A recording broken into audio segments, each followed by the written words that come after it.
Hello students, I am Kalpana Mishra and welcome back to PSCB Tuition Point. Students, आज की इस video में हम डिस्कस करने वाले हैं class 10 science chapter number 12 some natural phenomena के क्वेश्चन आंसर्स। फिर इसके बाद इसका बुक वर्क रह जाएगा, वो मैं नेक्स्ट वीडियो में आपको करा दूंगी। तो बेटा हमने साइंस पूरी कंप्लीट कर ली है, फुल्ली साइंस कंप्लीट है। चैनल पे आप प्लेलिस्ट में जाके चेक कर सकते हो सारे चैप्टर के एक्सप्लेनेशन, सारे क्वेश्चन आंसर्स।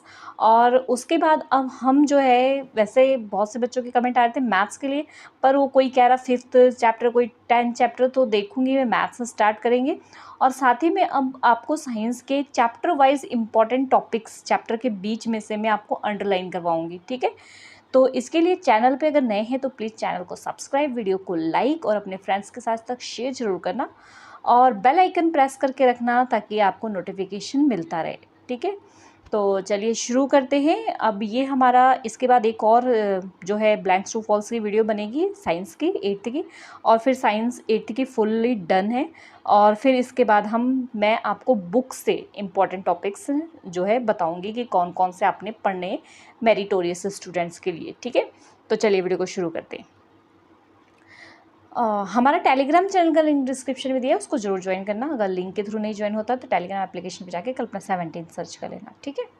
तो फर्स्ट है चैप्टर नंबर 12 के हम वेरी शॉर्ट क्वेश्चंस करते हैं। फर्स्ट वेरी शॉर्ट क्वेश्चन है, what is an epidemic. Epidemic क्या होता है?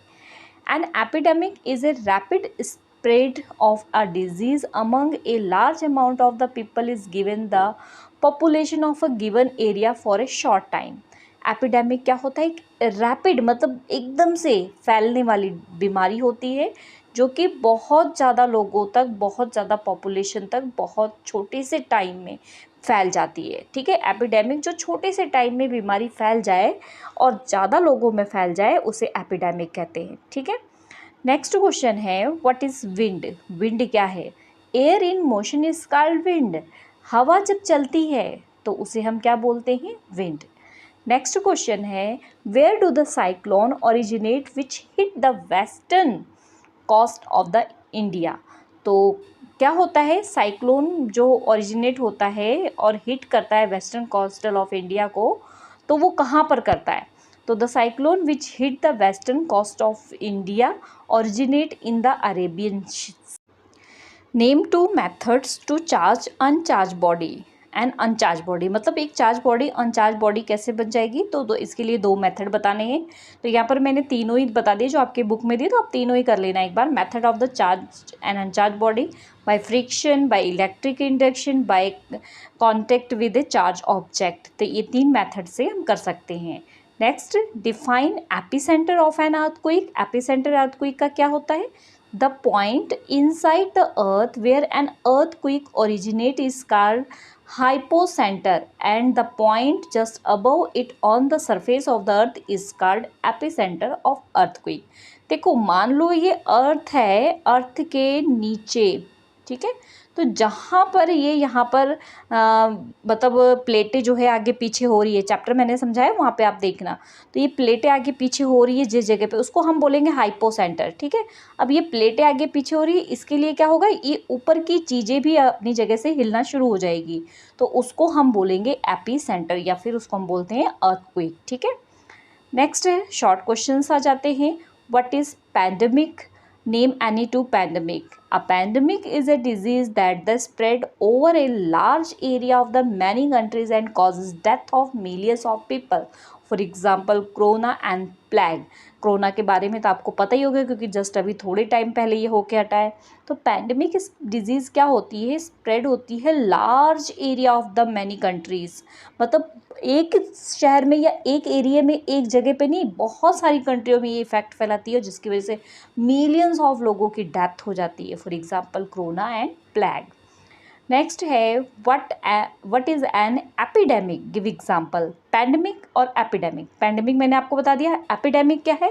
एपिडेमिक है रैपिड स्प्रेड, जो एकदम से फैल जाती है। Disease among a large amount of the people, ज़्यादातर लोगों में population of a given area of the short time, मतलब एक एरिया है, मान लो फॉर एग्जांपल ये हमारा पूरा, ये हमारा इंडिया है, ये पाकिस्तान, ये चीन है फॉर एग्जांपल समझ लो, ठीक है।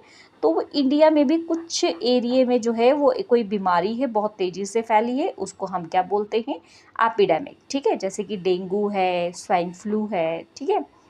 Next, draw a level diagram of the gold leaf electroscope. Gold leaf electroscope का आपको डायग्राम बनाना है और इसकी कंस्ट्रक्शन बतानी है, ठीक है। तो चलिए पहले इसके हम गोल्ड लीफ के जो है कंस्ट्रक्शन देख लेते हैं। तो a gold leaf electroscope consist of a glass bell jar with a wooden base. देखो क्या करना है, एक ग्लास मतलब कांच का एक बेल जार लेना है और वुडन का, उसमें लकड़ी का जो है बेस होना चाहिए। A metal wire hang from a metal plate with the wire inside the electroscope. Electroscope के अंदर एक मेटल की प्लेट मेटल के वायर के साथ हैंग करनी है, लटकानी है।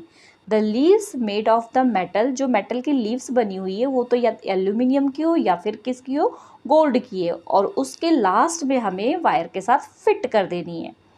On touching the electroscope by the charge body, जब हम इलेक्ट्रोस्कोप को चार्ज बॉडी के द्वारा टच करेंगे तो जब चार्ज फ्लो द लीव्स, तो वो चार्ज फ्लो होके कहाँ जाएगा, लीव्स के पास जाएगा जो हमने नीचे लटकाई है। Being the same charge on the both of the leaves, जब लीव्स में दोनों में एक जैसे चार्जेस आ जाएंगे तो वो एक दूसरे को क्या करने लग जाएंगे, रिपेल करने लग जाएंगे, मतलब वो एक दूसरे को फेंकने लग जाएंगे, उल्टा करने लग जाएंगे, ठीक है। तो देखो जैसे इस तरीके से यहाँ पर हमने ये ग्लास का ये जार लिया है और उसके बाद जो है यहाँ पर ऊपर एक वुडन, यहाँ पर नीचे वुडन का कोई भी बेस लगा दिया है। उसके बाद हमने यहाँ पर एक मेटल की प्लेट ली है, मेटल की एक वायर ली है और उसके साथ यहाँ पे 2 पत्तियाँ जो है गोल्ड की या फिर एल्यूमिनियम की लगाई। फिर उसके बाद जब हम इसके पास चार्ज बॉडी लेके जाते हैं तो जब बॉडी को हमने चार्ज किया तो क्या होता है, 2 ऑब्जेक्ट को अलग अलग आपस में रगड़ के चार्ज करते हैं, तो एक ऑब्जेक्ट के पास अलग चार्ज और एक ऑब्जेक्ट के पास अलग चार्जेस आ जाते हैं। तो जब हमने यहाँ इसको लेके गए तो ये चार्ज जो है इसमें जाता है और जो लीफ है उसके पास जाता है। इससे क्या होता है कि जो लीफ है उसके पास इसके सेम चार्जेस आ जाते हैं। तो अब जब सेम चार्जेस आ गए तो ये जो लीफ है, जो सेम चार्जेस होते हैं वो एक दूसरे को रिपेल करते हैं, मतलब एक दूसरे को एक दूसरे से दूर फेंकते हैं। तो यहाँ पर हमें पता लग जाता है कि यहाँ ये बॉडी जो है चार्ज है, ठीक है। और साथ में ये डायग्राम जरूर बना लेना, ठीक है। नेक्स्ट क्वेश्चन है, right any 3 safety major during the lighting. Lighting में जो है सेफ्टी मेजर बताने हैं आपको। तो अवॉइड द टेकिंग, मतलब लाइटिंग क्या, जब बिजली गिरती है ना उसको बोलते हैं।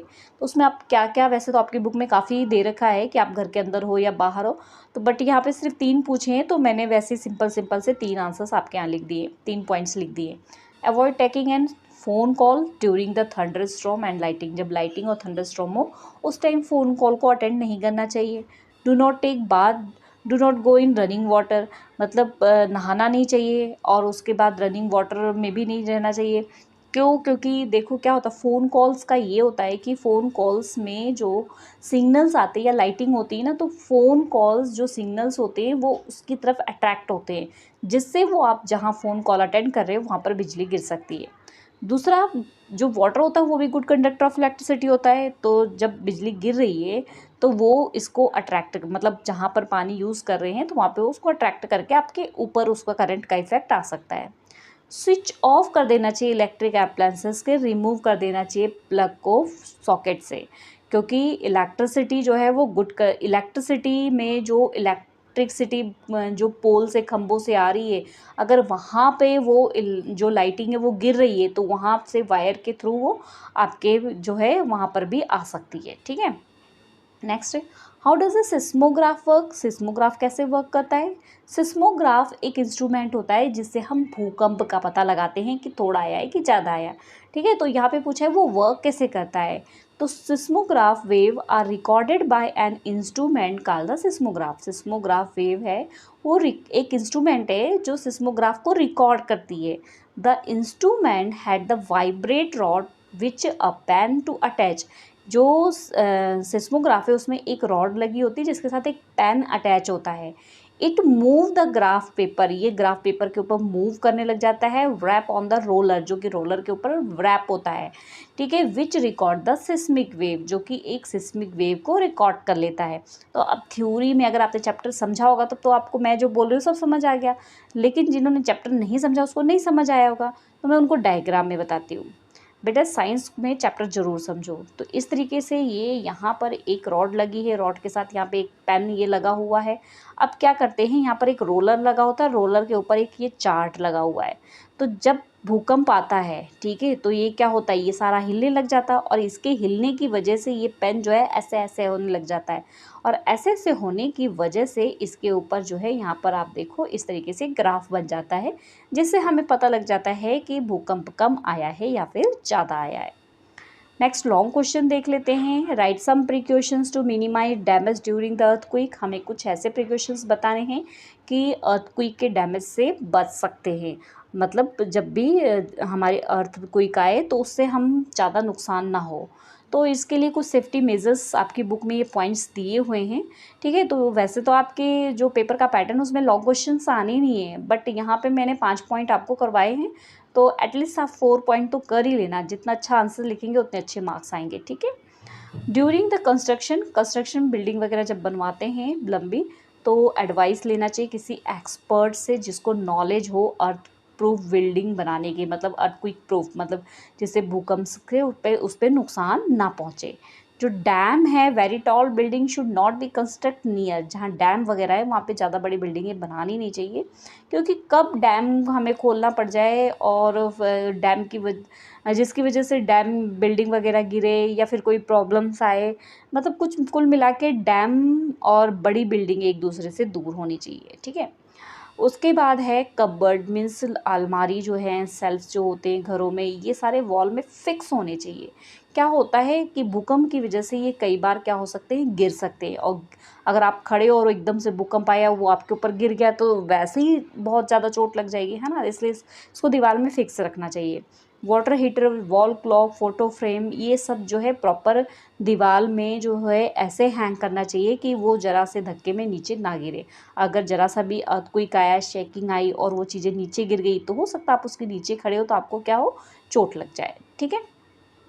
फायर फाइटिंग, मतलब जो आग बुझाने वाली होती ना यंत्र, उनको बोलते हैं, वो बड़ी बड़ी बिल्डिंगों में ज़रूर होना चाहिए। अर्थक्वेक के दौरान कई बार आग लग जाती है, ताकि उससे कंट्रोल किया जा सके। नेक्स्ट क्वेश्चन है, with the help of diagram explain the working of lighting conductor.